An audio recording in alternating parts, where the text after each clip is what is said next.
A phone call in the dark, a whispered offer, and Dwight Manfredi just lost the war without firing a single shot. The dust hasn't even settled from the distillery heist, and the air in Dwight's headquarters is thick enough to choke on. He's pacing, a volcano in a suit, his entire crew, Tyson, Bodie, Grace, Goody, frozen in his line of fire. Millions in product are gone, but the real damage is deeper. It's a crack in the one unbreakable rule Dwight built his new kingdom on. Family looks out for family. And this week, that rule was shattered. The fallout is brutal. Tyson, whose only crime was trusting the wrong woman, gets called out hard. His emotions overrode his instincts, and he handed the Dummies their biggest win. But Dwight, in a true general's move, doesn't exile him. He demotes him. Benching Tyson is a punishment that cuts deeper than any scream. It's a silent disownment, and you can see the shame burning in Tyson's eyes. This is the moment the foundation of Dwight's new family starts to splinter. It's not just about stolen booze anymore. It's about broken trust. The first domino has fallen. Meanwhile, Dwight's partnership with the volatile biker boss Bill is already crumbling under the pressure. They track down the heist's getaway driver, but before Dwight can extract any real intel, Bill's hair-trigger temper takes over. A kick-down door, a screamed threat, and a single gunshot later, their only lead is dead on the floor. Bill's impulsiveness didn't just kill a man, it murdered their best chance at clarity. And in the shadowy worlds of Tulsa's underworld, a lack of clarity is a death sentence. This chaotic violence is a perfect mirror for what's happening to Dwight's crew. Emotion is systematically overriding discipline, and the entire operation is starting to spiral. While Tulsa burns, the real architects of Dwight's downfall are plotting from 1,000 miles away. In a stark, silent cut to New York, we see the slimy underboss Vince trying to curry favor with the formidable Quiet Ray. He spills everything about Dwight's booming Tulsa empire, the liquor, the money, the growing power, but Ray doesn't flinch. He doesn't even blink. His calm, dismissive response is more terrifying than any outburst. It tells us one chilling truth. Ray already knows. He's not worried about Dwight's success. He's patiently waiting for it. He's letting Dwight till the soil, plant the seeds, and water the crop, all so he can swoop in and harvest the entire field when it's most profitable. This is the ancient, patient strategy of the mafia. And Dwight, for all his street smarts, is still just a tenant on their land. This scene is the fuse on a long burning stick of dynamite. Back in Tulsa, a different kind of war is being waged, not with bullets, but with code.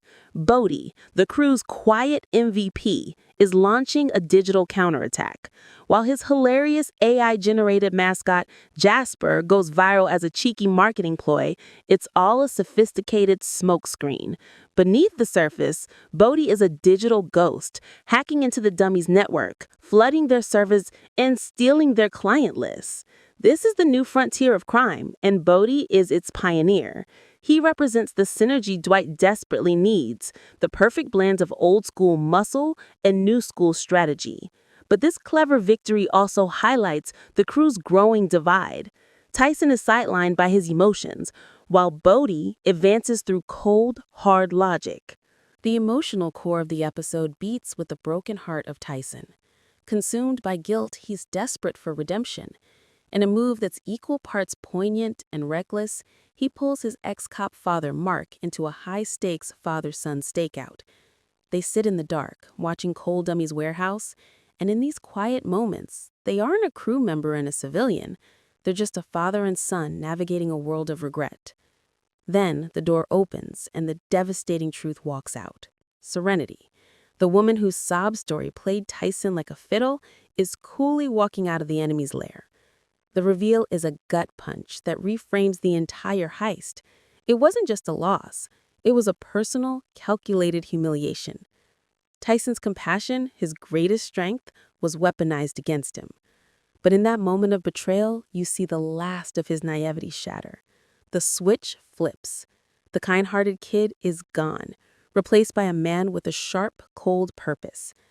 This quiet stakeout, which began as a mission of atonement, transforms into an origin story. Tyson and Mark, now united by a shared cause, begin to tail Serenity, turning a personal failure into the crew's most promising lead and setting the stage for a monumental confrontation.